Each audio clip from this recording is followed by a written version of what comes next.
to the chase. Everyone give me some space. Don't fall out, we fall into place. Every step walking with grace, amen. Keeping my foot off the brakes. Impact, I'm ready to brace. We fall down and land on our face. Just to get up and finally escape. Wait, boom, boom. Baby, I'm trying to get paid. Legends don't die in a grave. They live through the story they made, okay? Boom, boom. Baby, I'm trying to get paid. Legends don't die in a grave. Hey, legends don't die anyway. I was working on a play today. Body bags covered away. I paved, zipped up like a bathing ape. How many of us then came and stayed? Not too many. I've been staying awake to get it and get right on every mistake. I give them a bite, they taking a plate. It's all been a feeling that I couldn't shake. So I just keep killing till I'm at the gates. We straight, we treat them like worms in a lake. They bake, just give me a drum and a bass. I skate and grind till I'm numb in the face, okay? Don't fuck up my day. Don't talk about clutch, I got ice in my veins. I'm colder than Trey, I stick to the code. I'm glitching the game. I do anything for the win at the end of the day. I gotta cut to the chase. Everyone give me some space. Don't fall out, we fall into place. Every step walking with grace, amen. Keeping my foot off the brakes. Impact, I'm ready to brace. We fall down and land on our face. Just to get up and finally escape. Wait, boom, boom. Baby, I'm trying to get paid. Legends don't die in a grave. They live through the story they made, okay? Boom, boom. Baby, I'm trying to get paid. Legends don't die in a grave. Legends don't die anyways.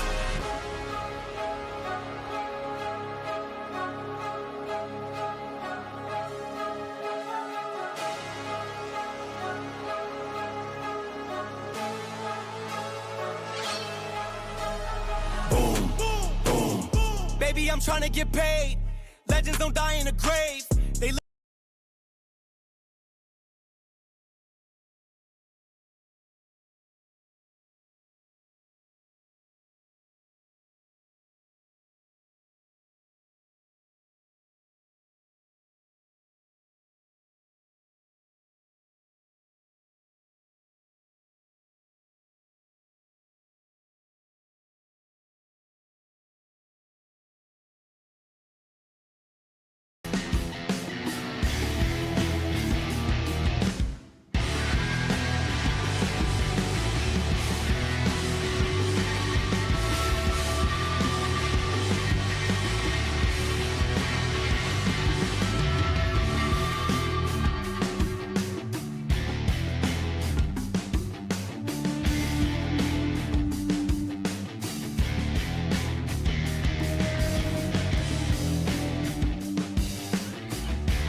Welcome into another edition of On the Marks. I am Jason Marks. Thank you very much for joining me on another wonderful Tuesday here on Twitch, on TikTok, on YouTube, and on Facebook. And we've got a lot to talk about today.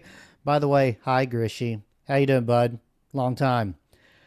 But we're going to start it off today with the news yesterday in regards to quarterback DJ Lagway. And once again, he finds himself on the injured list, I guess you could say, as reports are out that he was seen walking with a boot on his leg from a calf strain, and he had just gotten over a shoulder injury just a couple of months ago. So now, where there was a lot of excitement for Florida heading into this season, when we got a little bit of a sample of DJ Lagway and what he could do, now it just seems to add a little bit more questions into it. Shout out Tom Loy on YouTube. How you doing, bud? So the first thing that comes to mind, I should say, is now what? So another injury for DJ Lagway. Does this mean that he's injury prone? Now, from the reports that I've read, that there's been leg injuries that have been hampering him since high school, that he's played through them. Now, what does this mean for Billy Napier? Because there's a lot on the line here when it comes to Billy Napier. Like, I don't know, his job? His job could be on the line this season if Florida is not able to take it to the next level, and especially right now with the way the SEC is right now, with the power vacuum, as I like to call it, since Nick Saban's retirement. There's no room for error when it comes to Texas, Georgia, Alabama, so on and so forth, and not for Florida. There's a very thin margin of error for Florida heading into this season. So now, Billy Napier, now it could not be serious. It could just be a calf strain, and he'll be fine by the way the season starts. You're going to say, oh, here we go with the hyperbole again. No, I'm not going to play that game. But I do ask how Billy Napier is going to manage this going forward. Because he's already had the shoulder injury. Now he's got the calf strain. And looking at Florida's schedule after Long Island and South Florida, it starts getting pretty brutal when you have the likes of Texas, the likes of Texas A&M, Georgia, LSU, hard-hitting defenses that are going to look to get after the quarterback. So how Billy Napier is going to manage DJ Lagway's health is going to be something I'm going to be fascinated to see. Because if DJ Lagway can't make it for this entire season, he's done. I don't know if the Florida brass will give him the benefit of the doubt with, well, your top quarterback is injured, we'll give you back. I don't think that happens. It's now or never. And with 2 injuries already in this offseason for DJ Lagway, some are trying hard not to hit the panic button. Some are already hitting the panic button. But it gives you something to think about. Is how durable that he could be going into this season. Now you let him rest up. You let him go through summer camps and everything like that. That's fine. But when you go through the season where it's for real, where they're going to be popping pads for real, in the back of your mind, there's a little bit of question about durability. Can DJ Lagway make it through the season? Remember, he was injured in the game against Georgia last season. And it's a thin margin of error for Florida going into 2025, where the expectations have ramped up. How do you feel as a Florida fan? How are you feeling right now? Are you still optimistic? You're like, yeah, he'll be fine. Or are you like, oh God, our season could be in trouble? I'd like to know where you feel. Or even even in general, where would you feel like right now if looking at DJ Lagway and his injuries? Where do you feel right now? Do you think that cause for concern? Or do you think, he's going to be okay? But I am interested to see how Billy Napier is going to manage this going forward. Because with a calf strain and DJ Lagway being a mobile quarterback, we know he's probably going to run a lot this season. And to use a college football 26 reference, we're not even kicking off the first game, and the wear and tear is starting to show a little bit.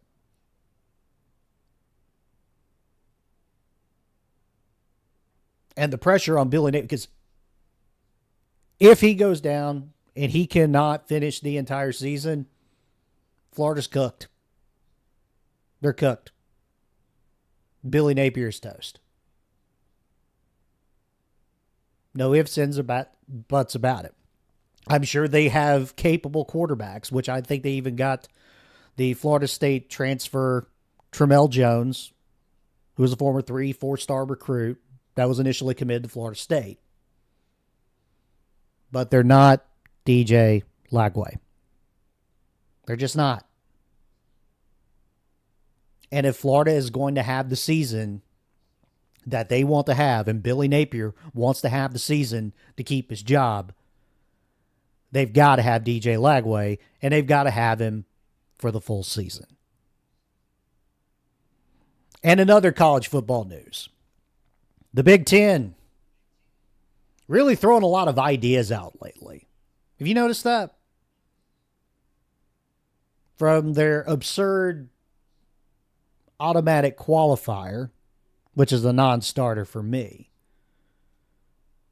But there was one interesting thing that Tony Petitti has brought up. Petitti, whatever. Putting an end to the preseason poll. Just putting an end to it. No preseason poll heading into the season. Now, me as a fan, I can't remember the last time that I really paid attention or take seriously the AP poll. I don't have any qualms with the AP poll. Now, as far as the coaches poll, that I can't remember the last time that's been relevant. It's been 10 years? And is it really a coaches poll or an SID poll? Because how many SIDs are voting on that poll? Let's just be honest. And when was the last time that it was actually relevant? Since the BCS? And that was over 10 years ago? But back to the preseason poll. Should it not be in existence to you? As a fan, it wouldn't bother me at all if it went away. But if I'm a TV executive, I'm probably sitting here going, no, I don't want that. No, I want it to stay because I've got to sell advertisers on games, and it's much more sexier when you see a top 5, top 10 matchup, or a team in the top 5 or top 10 happen to be playing. It'd just be more sexier to sell, which I get. But that don't make two shits to me. It just doesn't. Because, now granted, the AP poll is members of the media who vote on it. And a lot of them are very in tune to college football. They probably have 3 TVs set up in a room watching every game possible. But they're not perfect by any means. There's no way that you can be. They're going to miss on some preseason rankings.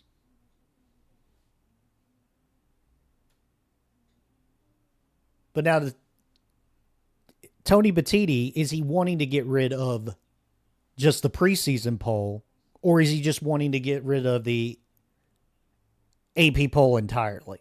Because there's been theories out there about just ridding the AP poll entirely because, well, we have the college football playoff rankings, and that eventually is going to determine who makes the playoffs. But wouldn't it be a little more practical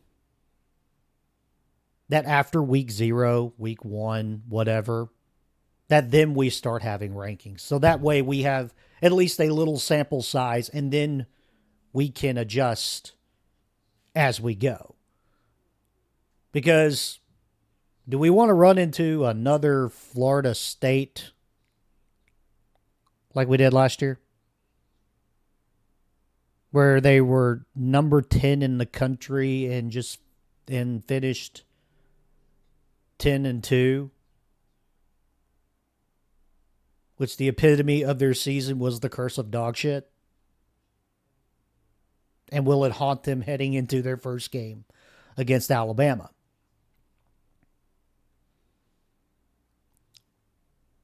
But I like the idea. I don't know what you think. But I like the idea of just going from week 1, have the AP, have their votes, we have our poll. So that way we at least have something based on the results on the field. And then go all the way to the end until the playoff rankings, so on and so forth. Like, I'm not mad at Tony Petitti's idea of ending the preseason poll, which seems a lot in the Big Ten are big fans of.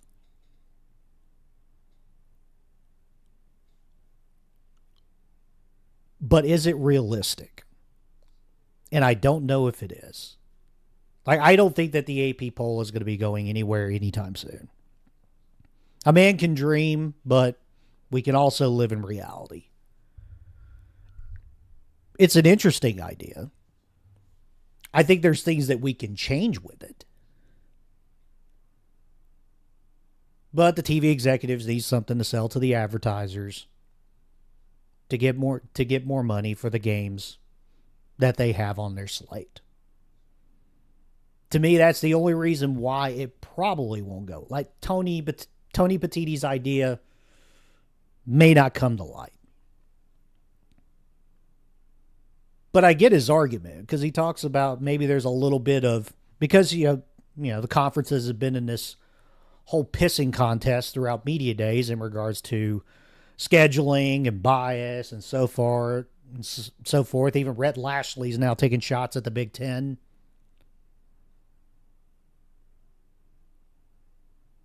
And could there be, and is there a little bias there? Probably. Heading into the season, where you have a lot of teams that are popped up on expectations and then they just falter. And maybe in a later show, we might go into some of those, some of those teams once the preseason poll comes out.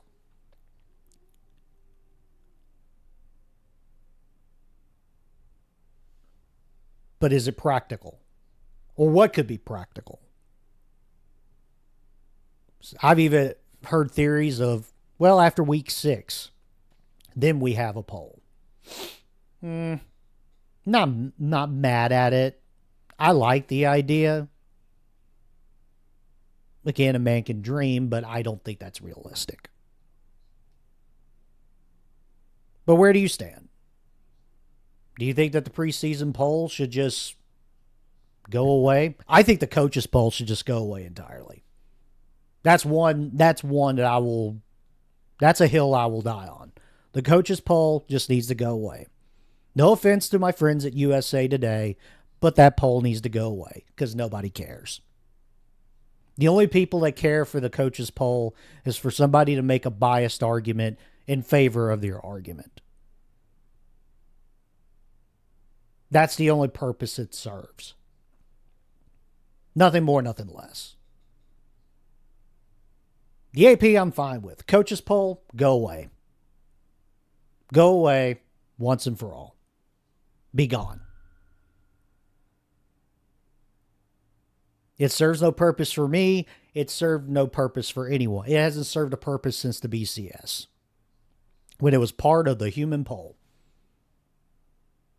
Again, tell me the last time that the coaches poll mattered. Tell me. Tell me. And again, I'm not crapping on USA Today. Just tell me, when was the last time the coaches poll mattered? Because it hasn't. Ever since the playoff came to fruition, the coaches poll has never mattered. And it won't. It's just there for funsies now.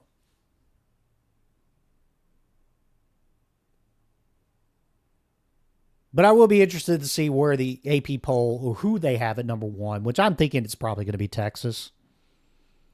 Texas will probably be the number 1 when the preseason poll comes out. Ohio State may be number 2, so they can sell that big 1 versus 2 matchup to the advertisers. That's my guess. And finally, we get a little NFL talk today.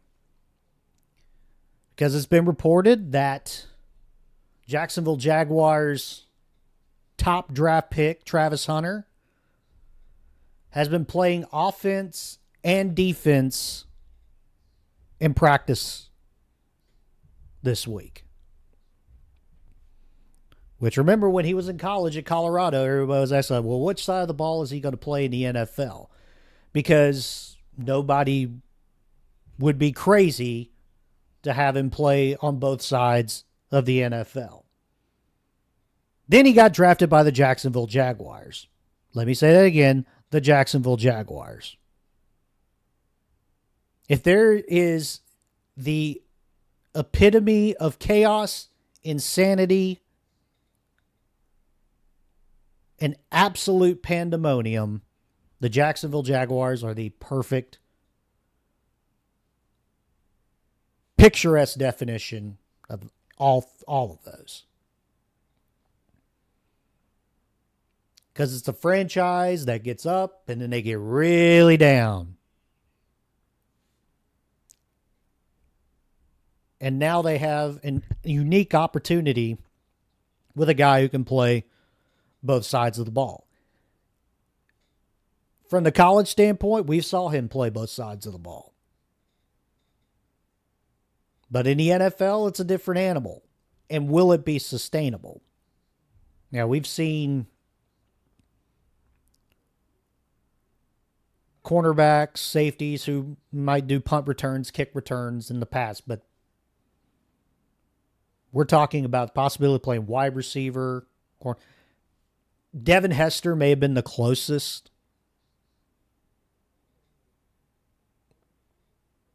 player that we probably seen, and that was back 2006 or so. And get Travis Hunter, which may have started the trend in college football of two-way players. Could it be the possibility that he could be that guy in the NFL? And the Jacksonville Jaguars are crazy enough to do it. Which is probably why they drafted him, because it's like, oh, we have basically football's version of Shohei Ohtani. We have nothing to lose. Let's go crazy. So does it surprise me that there's the possibility that he could play both sides of the ball in the NFL? Not now, if he's drafted by Jacksonville. If it had been any other team in the NFL, they probably would have put him at the one position that would benefit them the most. Either wide receiver or at cornerback, which most likely cornerback would be the answer. Like if he was drafted by New England, if he was drafted by Atlanta, if he was drafted by the Rams, probably would see him playing one position. But the Jacksonville Jaguars are not your ordinary NFL team.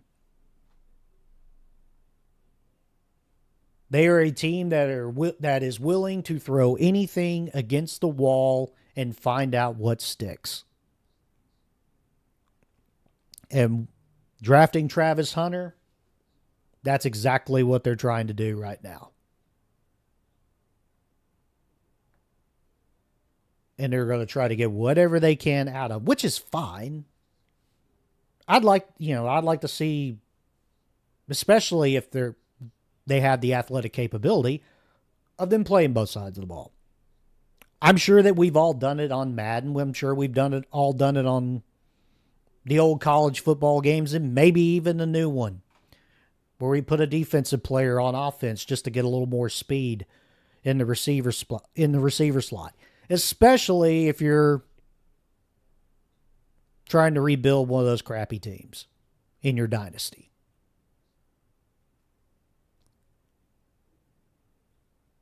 So with Jacksonville, I could see it. Like, I could see it as a realistic possibility. Travis Hunter plays on both sides of the ball. And that's going to do it for today's show. Thank you very much for watching. Everyone who has tuned in, give me a chance. Give me a follow on Twitch. Give me a follow on YouTube. And give me a follow on TikTok as well. Thank you once again. We'll have another video out tomorrow on the YouTube channel. Subscribe at On The Marks Media.